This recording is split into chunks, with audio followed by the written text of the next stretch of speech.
But this week we are talking about a new ruling out of the Third Circuit. This is actually the first significant appeals court ruling on a gun law after the Bruin decision from the Supreme Court. I think it's the first decision from an appeals court on gun policy at all. I can't recall anyone else making, other than, some remands right. Of other cases back down to lower courts. I don't think there's been a decision on the merits yet using the Bruin standard. But now we have one from the Third Circuit, which upheld the lifetime ban on nonviolent felons owning firearms, really all felons, but the case was specifically about a nonviolent felon. He's a man who basically defrauded the government for about $2,500 for food stamps in 1995 and has been banned from owning guns ever since. He challenged that ban under the Bruin decision under Second Amendment protections. He claimed that it violates the Second Amendment, and the Third Circuit ruled that it does not, or at least a panel of the Third Circuit ruled that the law is constitutional. They did a historical analysis. And can you tell us just a little bit about what their reasoning was? Sure. Yeah. So like you said, first, we've seen this a couple district court cases so far on this very question. But first appeals court decision to actually analyze the rationale behind the lifetime felon ban. And so their rationale was essentially they relied a lot on a lot of the Supreme Court dicta in both Heller and Bruin, where the justices just over and over said the Second Amendment protects law-abiding, responsible citizens, something to that nature, just multiple times throughout the decision. So essentially their rationale was a person who commits a felony, or in this case, a felony equivalent offense, because that welfare fraud offense in Pennsylvania was classified as a misdemeanor under their law, right? But it was punishable by 5 years in prison. And under the Federal Gun Control Act, they define a felony as anything punishable by more than a year in prison. So even though it was a misdemeanor for which he never served any jail time, he's classified as a felon as far as the federal law is concerned. So yeah, and so he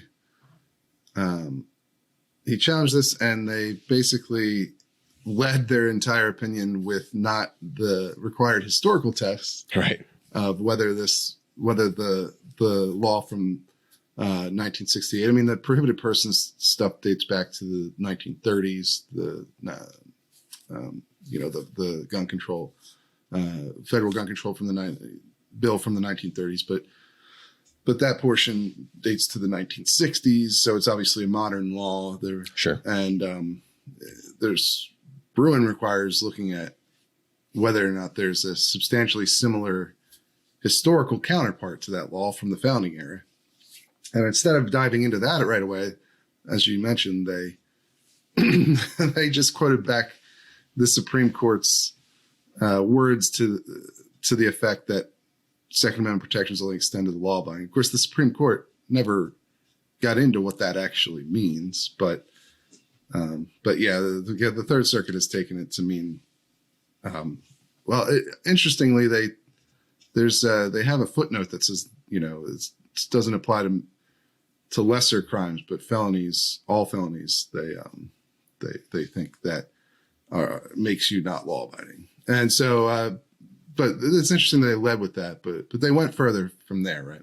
Right. Yeah. So basically they said, if you're not law abiding, you're not classified as the people that the Second Amendment refers to, the right of the people to keep and bear arms. So you can be construed as not a part of the people that the Second Amendment ostensibly protects. So therefore, as a felon, the Second Amendment does not protect your right to continue owning guns.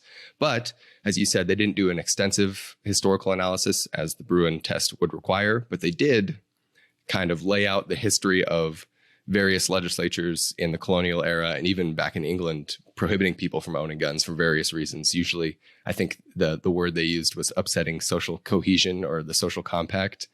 And it was what we've seen in a couple other court cases where they laid out essentially just historical bigoted bans on classes of people. So, for example, Catholics in England or Blacks and Native Americans in the colonial era here in America. So kind of some ugly history to make the justification that, look, state governments had discretion in the past to take arms away from people. So that's our historical examples.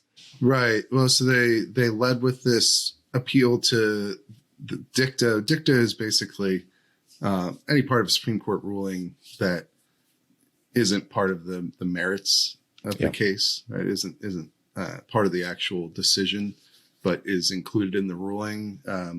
They led with that stuff, and then they went into their version of a historical analysis, which led with these explicitly bigoted historical gun laws, things like total bans on Native Americans owning guns, or Catholics. And the Catholics one doesn't even extend to actual American history. That's from 16th and 17th century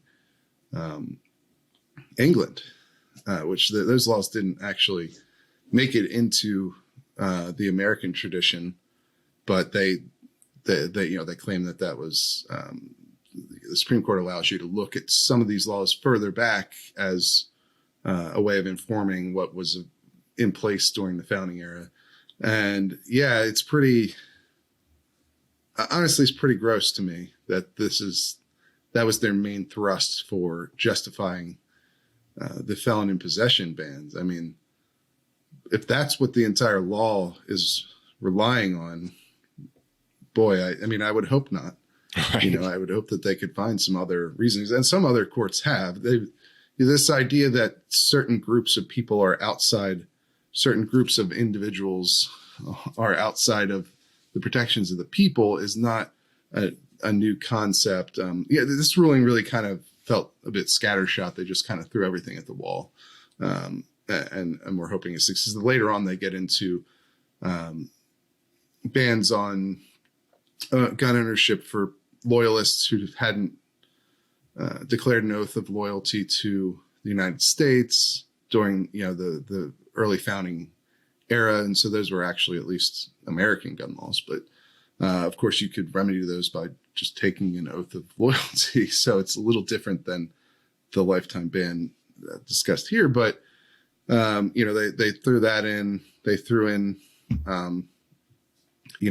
this argument that, felons in the founding era, a common punishment was the death penalty for all felonies. Of course, felonies were very different at the time. Some of them were the same, your high level violent crimes, murder and rape and so forth were felonies then, but there are way more felonies now, right? In our modern time, including this stealing $2,500 from, or committing like $2,500 of food stamp fraud is a felony now. But they argued that because death penalty was common punishment for felonies during the founding era, that, of course, that implies that disarming the person would be an acceptable, in the acceptable range of punishments as well. And so they kind of took this throw everything at the wall approach to the ruling, but it's really pretty gross that they led with the racist stuff, the explicitly racist stuff, because essentially their argument is, as you noted, the founding era, they believed that certain groups of individuals were outside the protections of the people if they were perceived to be dangerous to society. But of course, they're citing laws where the reason these people were deemed to be dangerous to society is because they were the wrong race or the wrong religion. Right. And so having that as your foundational historical analog for disarming people today is terrible. I say it's more than a little gross.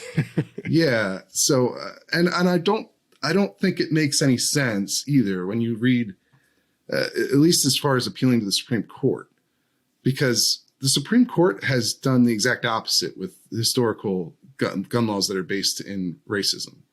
They use them as examples of how the right was viewed to be very expansive, the right to keep and bear arms, and that these laws were proof that that those rights were being denied to certain groups of people. It didn't use those laws as a basis for what you could, what restrictions you could put in place today. Right. In the sense that they're saying, well,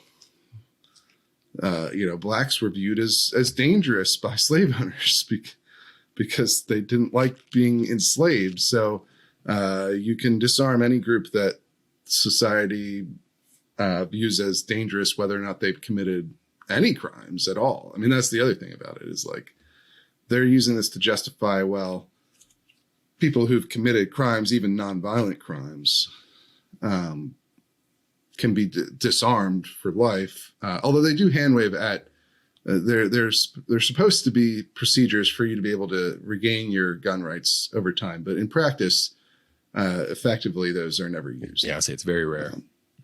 But and they also make a weird carve out in this rationale explicitly for the Second Amendment, because there's a portion of the decision. This is interesting. There's a portion of the decision where they address the fact that, well, if you're a felon, you don't suddenly lose your First Amendment rights for life. You can still speak freely. You're not, allowed to, the government's not allowed to unreasonably search and seize your property just because you're a felon. But they explicitly said, well, our analysis is just for the Second Amendment, and it is not meant to construe an implication for any other right. And that's that. They just put that in a footnote, which is interesting. I think that's especially interesting when it comes to Supreme Court review, because it implies, the whole thing about Bruin and what Justice Thomas has railed about repeatedly over the last dozen years since Heller is that the Second Amendment is being treated as a second-class right by a lot of lower courts. And so here you have this ruling where they're just explicitly saying it provides less protections than other amendments of the Constitution. And so, that does seem like something that's almost you spit in the eye kind of thing.